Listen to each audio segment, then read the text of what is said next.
ଜୀବନରେ ସମସ୍ତେ ଭୁଲ ହୋଇନଥାନ୍ତି। ଭଲ ହେବ କାହାକୁ ଭୁଲ କହିବା ଆଗରୁ ତାଙ୍କ ବିଚାରକୁ ଭଲସେ ଜାଣିନେବା। ପରଖିଲେ ସମସ୍ତେ ପର ଲାଗିବେ, ଆଉ ବୁଝିପାରିଲେ ସମସ୍ତେ ନିଜର ହୋଇପାରିବେ। ଯେଉଁଠି ଅଭିମାନର ସମ୍ମାନ ନଥାଏ ସେଠି ଅଭିମାନ କରିବା ଛାଡ଼ିଦିଅ। ଜୀବନରେ ଯଦି ଖୁସିରେ ରହିବାକୁ ଚାହୁଁଛ ତେବେ ଲୋକଙ୍କ କଥାକୁ ହୃଦୟରୁ ନେବା ବି ଛାଡ଼ିଦିଅ। ପ୍ରତ୍ୟେକ ଖୁସିକୁ ଖୁସି ଭାବ ନାହିଁ, ପ୍ରତ୍ୟେକ ଦୁଃଖକୁ ଦୁଃଖ ଭାବ ନାହିଁ। ଯଦି ଏ ଦୁନିଆରେ ବଞ୍ଚିବାର ଅଛି ତ ନିଜକୁ କାହାଠାରୁ କମ୍ ଭାବ ନାହିଁ। କାହିଁକି ନା ଜୀବନରେ ସବୁଠାରୁ ବଡ଼ ଖୁସି ସେହି କାମକୁ କରି ଦେଖାଇବାର ଅଛି ଯାହାକୁ ଲୋକ କହିଥାନ୍ତି କି ତୁ କରିପାରିବୁ ନାହିଁ। ଦୁନିଆର ସବୁ ଖରାପ କର୍ମର ଏହି ତିନୋଟି ମୂଳ କାରଣ ଅଟେ: କାମ, କ୍ରୋଧ ଏବଂ ଲୋଭ। ଏହି ତିନୋଟିକୁ ଭଗବାନ ଶ୍ରୀକୃଷ୍ଣ ନର୍କର ଦ୍ୱାର ବୋଲି କହିଛନ୍ତି।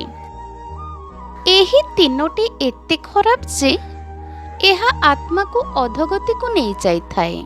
କାମ, କ୍ରୋଧ ଏବଂ ଲୋଭ ଆପଣଙ୍କୁ ତାହା କରିବାକୁ ବିବଶ କରିଦିଏ ଯାହା ଆପଣଙ୍କ କରିବା ଅନୁଚିତ, ଯାହାର ପରିଣାମ ଶାରୀରିକ କଷ୍ଟ ବା ମାନସିକ କଷ୍ଟ।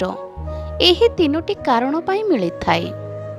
ଏହାର ଜାଲରେ ଥରେ ପଡ଼ିବା ପରେ ନର୍କରୁ ବଞ୍ଚିବା ଆଉ ସହଜ ହୋଇନଥାଏ। ଯଦି ଆପଣଙ୍କ ଜୀବନକୁ ସୁନ୍ଦର ଏବଂ ମାର୍ଜିତ ରଖିବାର ଅଛି ତେବେ ଏହି ତିନୋଟିକୁ ଆଜି ହିଁ ତ୍ୟାଗ କରିଦିଅନ୍ତୁ। ଚାଲାକ ହେବା ଭଲ କଥା, କିନ୍ତୁ ଅନ୍ୟମାନଙ୍କୁ ମୂର୍ଖ ଭାବିବା ଭଲ କଥା ନୁହେଁ। ଏଣ୍ଡୁଅ ବିପଦ ଆସିଲେ ରଙ୍ଗ ବଦଳାଇଥାଏ, ଆଉ ମଣିଷ ସୁଯୋଗ ଦେଖିକି ନିଜର ରଙ୍ଗ ବଦଳାଇ ଦିଏ। ମଣିଷର କଥା କହିବାର ଶୈଳୀ ତାର ସଂସ୍କାର ପ୍ରକାଶ କରିଥାଏ, ନହେଲେ ଚେହେରା ତ କେବଳ ଅଭିନୟ କରିଥାଏ। ଯେପରି ଛତା ବର୍ଷାକୁ ଅଟକାଇ ପାରିବ ନାହିଁ, କିନ୍ତୁ ବର୍ଷାରେ ଠିଆ ହେବାର ସାହସ ଦେଇଥାଏ। ଆତ୍ମବିଶ୍ୱାସ ସଫଳତାର ଗ୍ୟାରେଣ୍ଟି ଦିଏ ନାହିଁ, କିନ୍ତୁ ଆପଣଙ୍କୁ ସଂଘର୍ଷ କରିବାକୁ ପ୍ରେରଣା ଦେଇଥାଏ। ଯେବେ ବି ଲାଗିବ କି ଆପଣଙ୍କୁ ଆପଣଙ୍କର ପରିଶ୍ରମ ହିସାବରେ ଫଳ ମିଳୁନାହିଁ, ସେତେବେଳେ ଏହା ଥରେ ନିଶ୍ଚୟ ଭାବିବେ, ହୋଇପାରେ ଏବେ ବି ଆପଣଙ୍କ ପରିଶ୍ରମରେ କିଛିଟା ତ୍ରୁଟି ନିଶ୍ଚୟ ରହୁଛି। ଇଚ୍ଛା ପୂରଣ ନ ହେଲେ କ୍ରୋଧ ବଢ଼େ, ଇଚ୍ଛା ପୂରଣ ହେଲେ ଲୋଭ ବଢ଼େ। ସେଥିପାଇଁ ଜୀବନର ସବୁ ପରିସ୍ଥିତିରେ ଧୈର୍ଯ୍ୟର ସହିତ କାର୍ଯ୍ୟ କରିବା ହିଁ ଶ୍ରେଷ୍ଠତା ଅଟେ।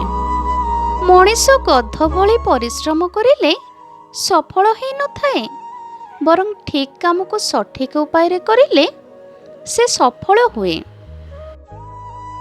ଗୋଟିଏ ଶ୍ମଶାନର ବାହାରେ ଲେଖା ଥିଲା କି ତୋର ଲକ୍ଷ୍ୟ ଏହା ଥିଲା, କେବଳ ସାରା ଜୀବନ ଏଠାକୁ ଆସୁ ଆସୁ ସରିଗଲା। କ'ଣ ମିଳିଲା ଏ ଜୀବନରୁ ତୋତେ? ତୁ ଯାଉ ଯାଉ ତ ନିଜ ଲୋକ ହିଁ ଜଳେଇ ଦେଲେ ତୋତେ। ଏସବୁ କଥା ଶୁଣିବାରେ ବହୁତ ଛୋଟ ଓ କାଳ୍ପନିକ ଲାଗୁଥିବ, କିନ୍ତୁ ବିଶ୍ୱାସ କରନ୍ତୁ, ଯଦି ଏହି କଥାକୁ ଆପଣ ଶାନ୍ତ ମନରେ ନିଜ ଜୀବନରେ ଲଗାଇବେ ତ ଆପଣଙ୍କ ଜୀବନରେ ବହୁତ ବଡ଼ ପରିବର୍ତ୍ତନ ଆସିପାରିବ।